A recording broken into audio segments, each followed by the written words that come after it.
nada más. ¿Qué está pasando en Colombia entonces?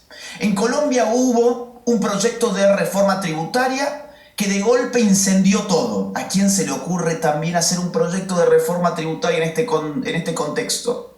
Un desastre, encima subiendo impuestos. Ya vamos a hablar un poco más de eso, es un desastre. A ver, empiezo así, Duque es un desastre, ¿sí? Punto aparte, ya vamos a volver a ese punto un poco más adelante. Todo se prendió fuego. Las manifestaciones se multiplicaron como reguero de pólvora. Las manifestaciones además diversificaron sus discursos de una manera aceleradísima. Las manifestaciones además hoy son imparables. Se han cobrado muertos. Están bloqueando la transportación de bienes básicos para necesidades básicas. Las manifestaciones no parecen cesar.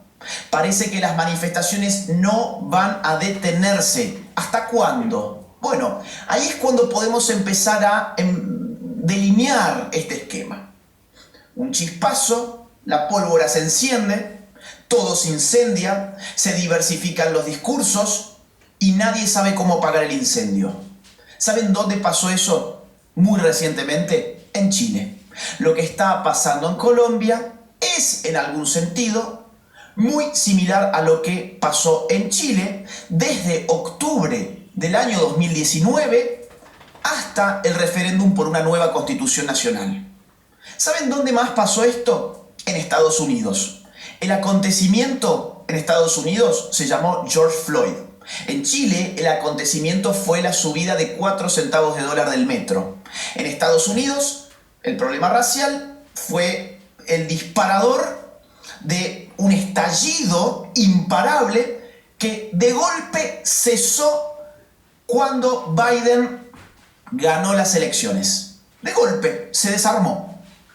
¿Saben dónde más pasó? En Perú, recientemente, hace muy pocos meses.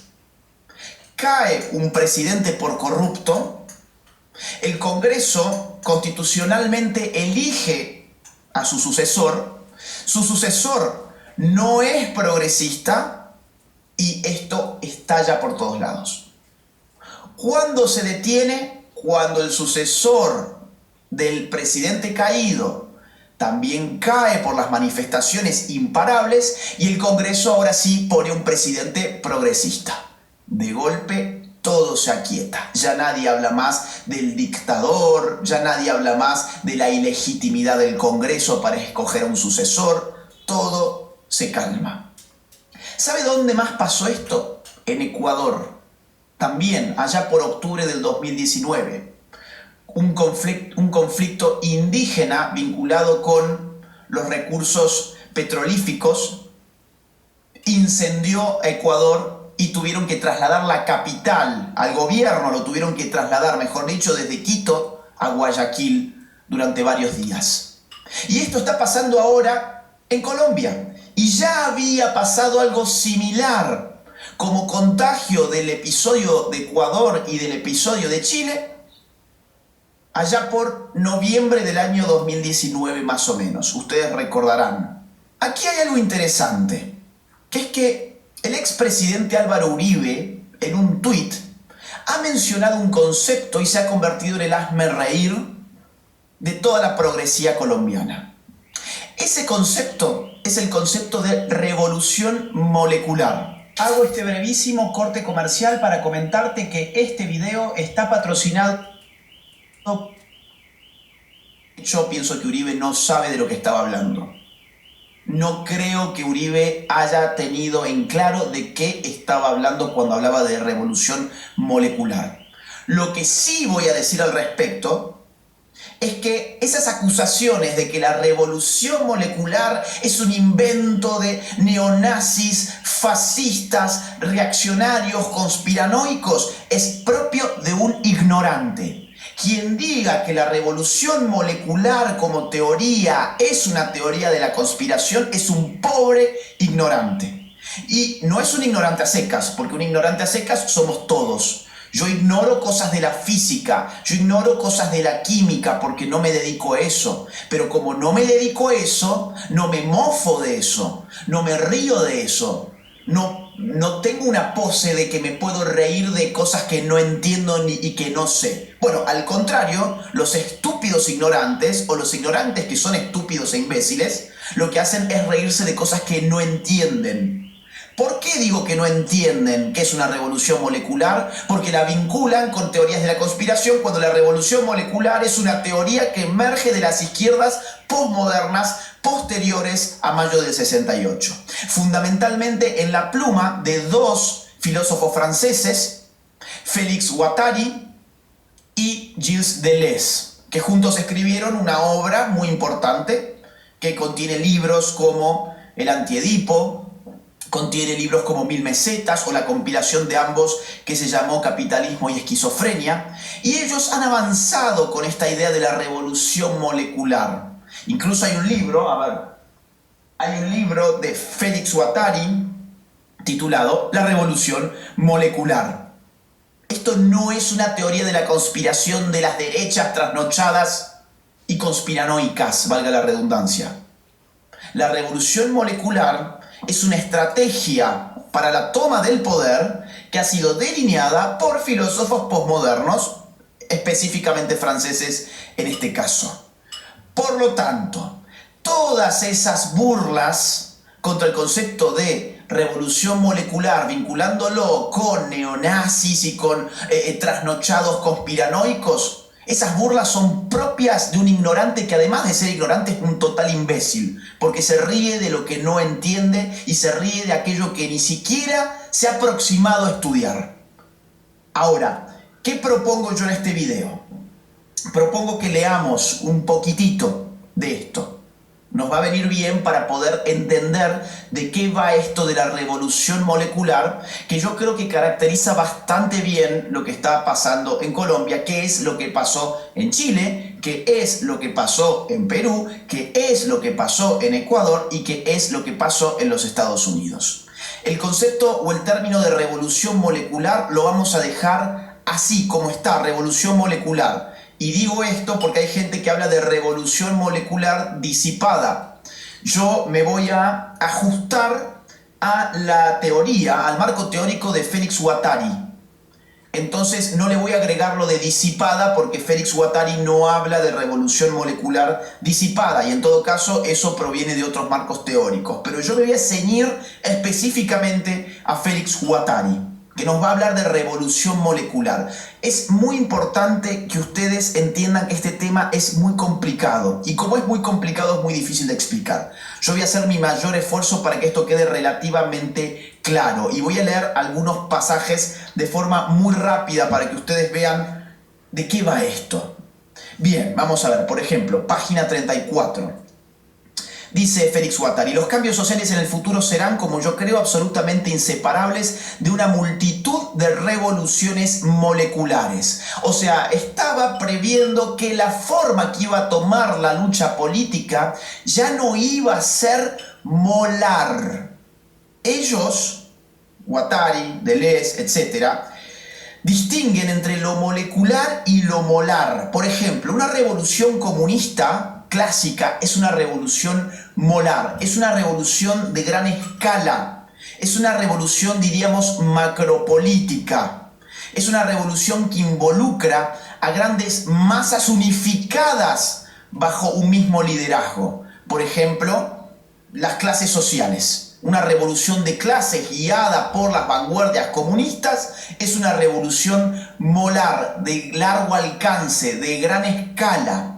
Ahora, Guattari acá está diciendo, no, las luchas del futuro van a ser moleculares, o sea, no macropolíticas, sino micropolíticas.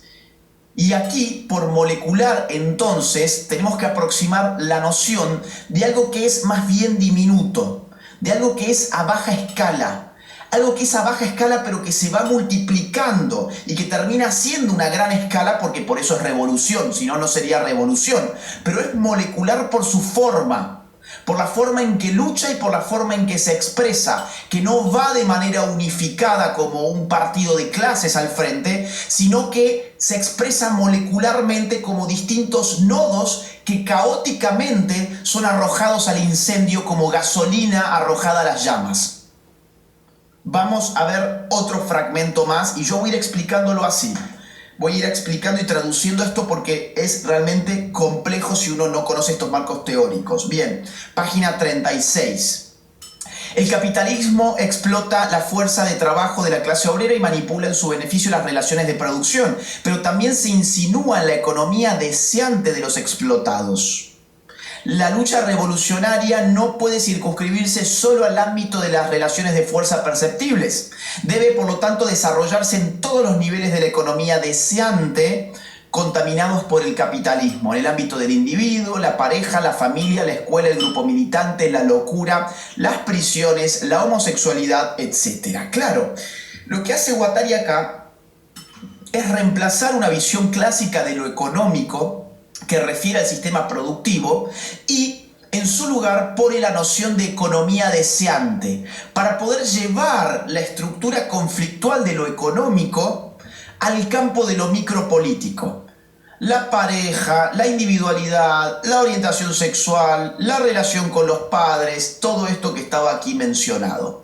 Entonces él sigue hablando de economía, pero habla de la economía deseante. Y esa economía deseante va a ser la que permita multiplicar de manera ilimitada las distintas moléculas revolucionarias. ¿Para qué? Para no circunscribirlas a un esquema de economía clásica donde el problema de la clase es un problema de la esencia de una clase. Esto es complicado, yo lo sé. O sea, donde la clase obrera no es el sujeto revolucionario, sino que podemos tener múltiples sujetos moleculares que van a hacer la revolución independientemente de su vinculación con un sistema productivo económico. Ahora están vinculados a la economía del deseo. Bien, vamos a seguir un poquito más. Página 43. No se ha comprendido que este nuevo tipo de revueltas será a partir de ahora inseparable de todas las luchas económicas y políticas del futuro. Le acertó muy bien. Esto está escrito hace bastantes años. Le acertó muy bien. ¿Qué está diciendo acá? La revolución molecular va a ser la forma de cualquier lucha política y económica. Olvídense ustedes de las revoluciones molares, o sea, la revolución que quería el Partido Comunista, por ejemplo, donde otra vez, ¿cómo se produce una revolución? Unificando, digamos, a un sujeto revolucionario que en términos de clase, en el caso del comunismo, va y hace su revolución económica. En este caso, la revolución molecular va a ser la forma que va a tomar cualquier lucha política o económica, y esa forma es la forma del caos. No la del orden. La revolución comunista tenía un orden, tenía una predefinición en cuanto a sus sujetos revolucionarios. Estaban predestinados, en cierta manera, los obreros a hacer la revolución si adquirían conciencia de clase, si había condiciones objetivas y subjetivas, etcétera, etcétera. La teoría leninista. Acá no hay ningún orden. Acá es las moléculas conflictuales y protorrevolucionarias caóticamente son arrojadas a corroer rápidamente el sistema, cada una por su cuenta. Ya vamos a pasar todo esto en limpio, no se preocupen, no se frustren si no van entendiendo algunas cosas, voy a pasar todo esto en limpio. Simplemente quiero leerles para despejar la idea estúpida de que esto es una teoría de la conspiración creada por un neonazi trasnochado. No, esto sale de la propia pluma de autores posmodernos de primera línea de las izquierdas posteriores al mayo del 68. Bien, vamos a ver, por ejemplo, página 120. La transformación del capitalismo moderno no reside de forma exclusiva en la lucha contra la servidumbre material y contra las formas de represión visibles. Los frentes de lucha de un tipo completamente distinto a los que han caracterizado hasta ahora el movimiento obrero tradicional no han dejado de multiplicarse en la última década, y pone un montón de ejemplos: inmigrantes, mujeres, parados, ecologistas, homosexuales, pacientes psiquiátricos, jóvenes, etc. Dice, pero estas reivindicaciones ¿acabarán por verse inscritas en el marco de las reivindicaciones que el sistema considera como aceptables? O sea, ¿van a ser absorbidas por el sistema o van a ser protorrevolucionarias? Se vuelve a preguntar. O bien empezarán a proliferar tras ellas nuevos vectores de revolución molecular. O sea, estos conflictos pueden tener una potencia revolucionaria o no. Está en nosotros instigar para que así sea. Esa es la idea general. Y vamos a leer algo más. Dice, las nuevas formas de lucha, estas que acabo de mencionar, no estarán centradas exclusivamente en objetivos cuantitativos, cuestionarán la finalidad del trabajo y por consiguiente del ocio y la cultura. O sea, las revoluciones moleculares son revoluciones culturales. Sigue Guattari. Discutirán sobre el medio ambiente, la vida cotidiana, la vida doméstica, las relaciones hombre-mujer, adulto-niño, la percepción del tiempo, el sentido de la vida. No estarán orientadas tan solo por un partido de vanguardia concebido como sujeto pensante de las luchas y a partir del cual tendrían que determinarse el conjunto de los movimientos de clase. Serán multicéntricas, clave, serán multicéntricas. Sus distintos componentes no tendrán por qué ponerse totalmente de acuerdo o hablar un mismo lenguaje estereotipado. Fijen esto en la cabeza porque vamos a repetirlo. Sus distintos componentes no tendrán por qué ponerse totalmente de acuerdo o hablar un mismo lenguaje estereotipado. Las contradicciones podrán subsistir en ellas.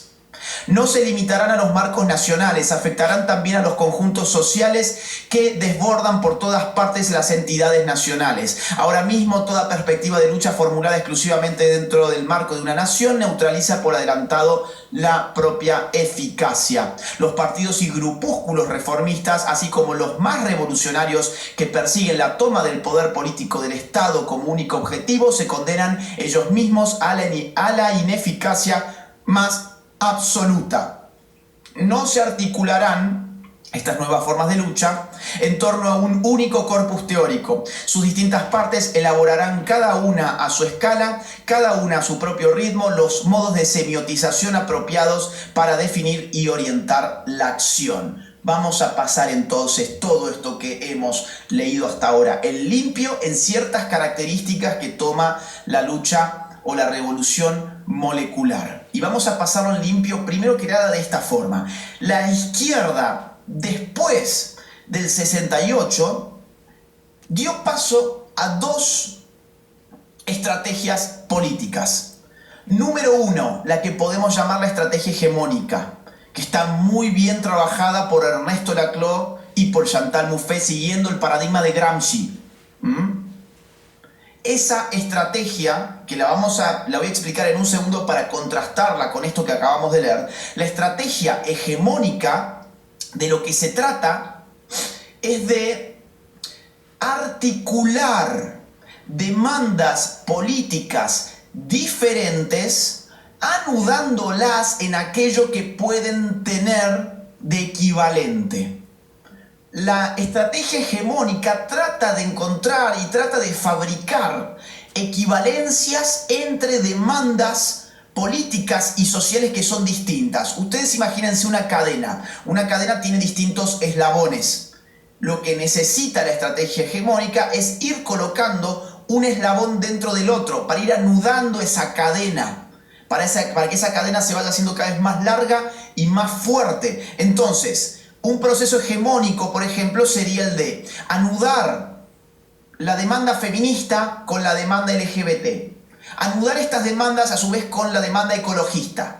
Anudar esta demanda a su vez con la demanda indigenista. Anudar esta demanda a su vez con la demanda antirracismo. Y así, sucesivamente. Vamos anudando esas demandas y quien conduce esos nudos es quien está hegemonizando. En este caso, en la propuesta de Laclau y Chantal Mouffe, el socialismo tiene que provocar esos nudos equivalenciales que van cristalizando en una cadena hegemónica.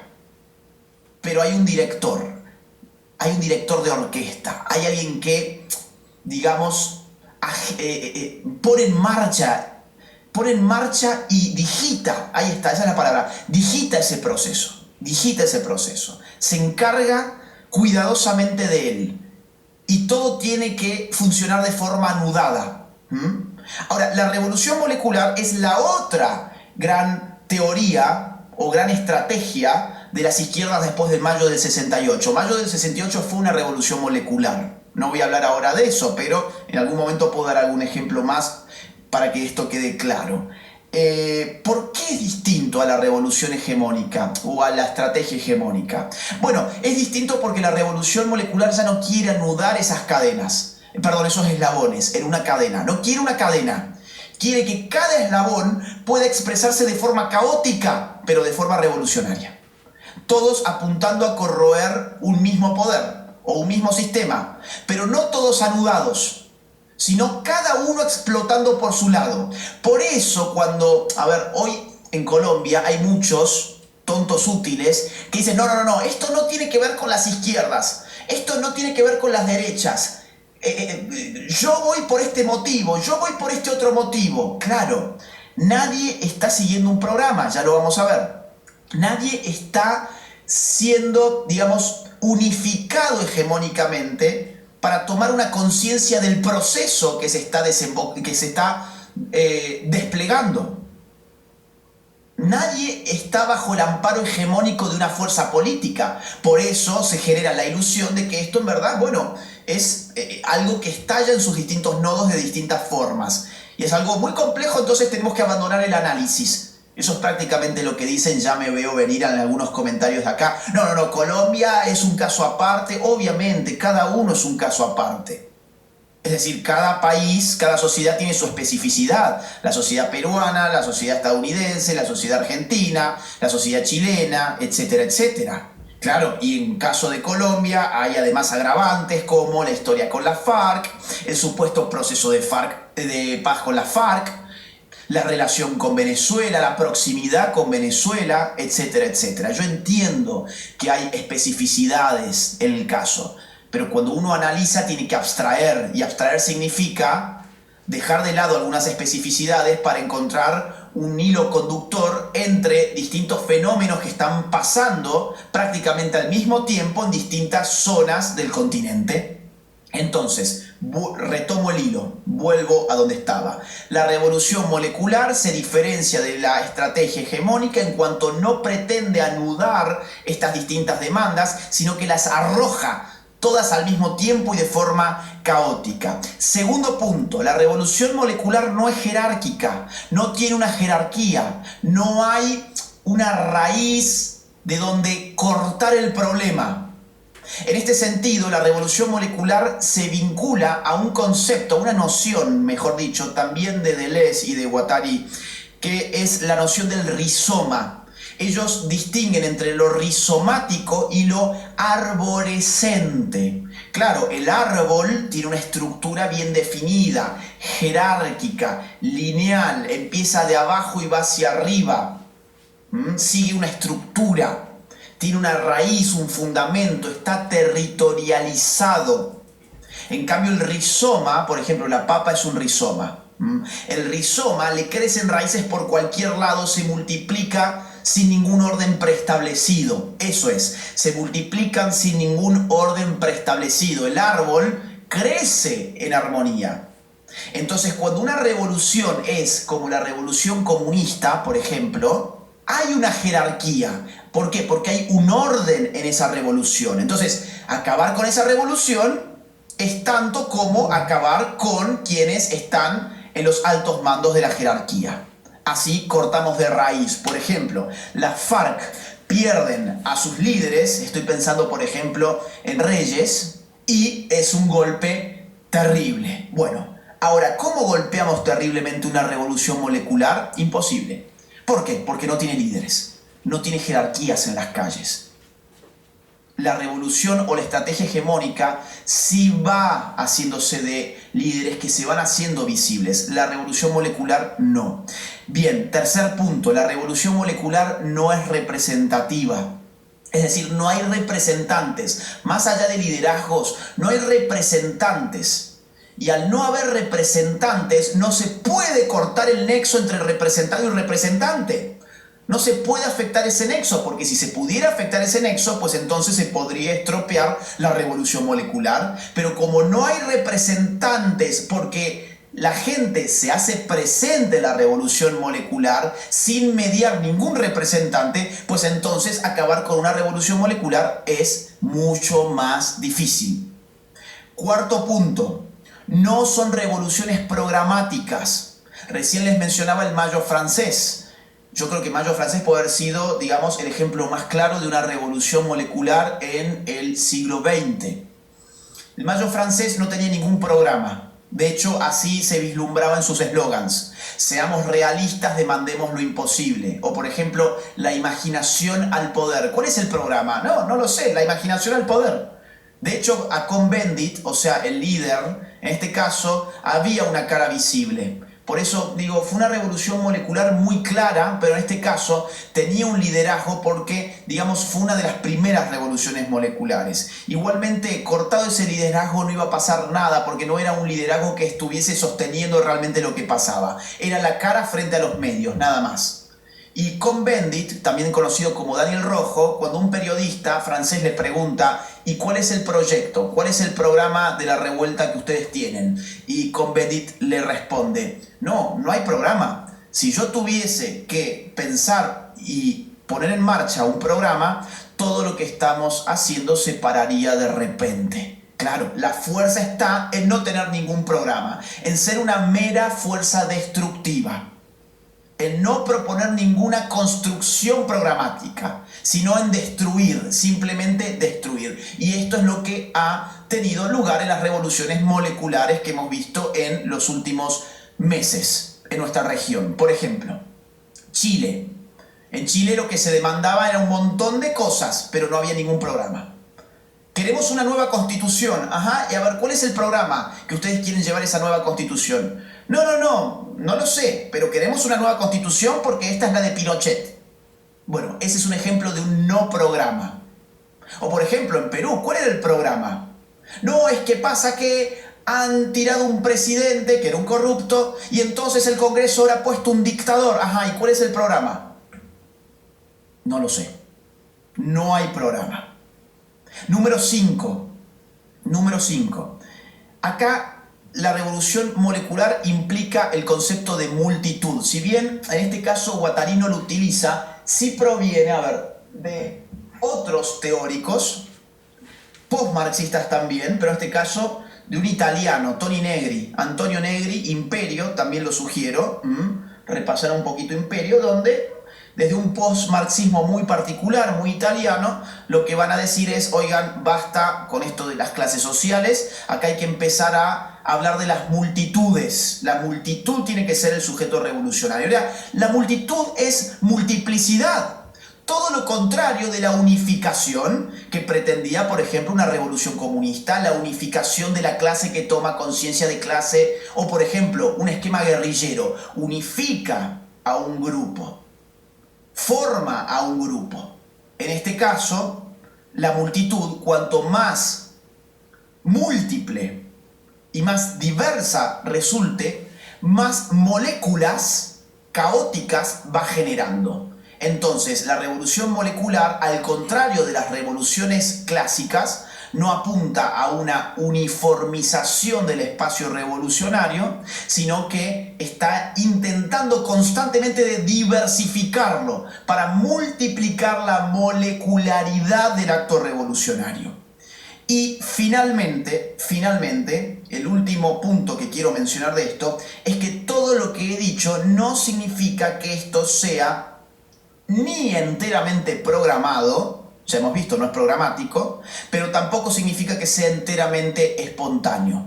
Esto puede ser fabricado desde afuera y puesto a funcionar. Esto puede ser instigado desde afuera y puesto a funcionar. Pero esto siempre tiene una gran dimensión de espontaneidad. ¿Puede ser orquestado? Sí, puede ser y habitualmente es orquestado. Ustedes piensen, por ejemplo, en la infiltración venezolana en las revueltas chilenas, por ejemplo. Les pongo un caso. O el instigamiento del Partido Demócrata para las revueltas por el caso de George Floyd.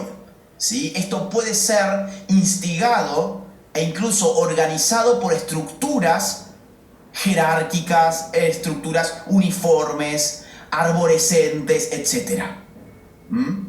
Pero la expresión de la revolución es rizomática, o sea, es caótica, no tiene forma, no tiene programa, no tiene jerarquía, no tiene estructura. ¿Y qué permite eso entonces? Un grado enorme de espontaneidad. Por eso es que mucha gente dice, no, pero a ver, según vos esto es de los izquierdistas, pero yo no soy izquierdista y yo voy a la manifestación.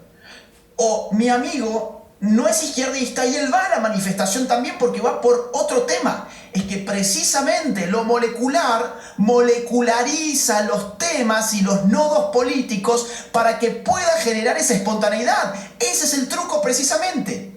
Y yo sé que muchos de ustedes me van a decir, uy, me tenés harto con el tema izquierda-derecha, eso es muy simple y esto es muy complejo. Yo entiendo que sea muy complejo. Pónganle ustedes el nombre que quieran, si no les gusta derecha, izquierda,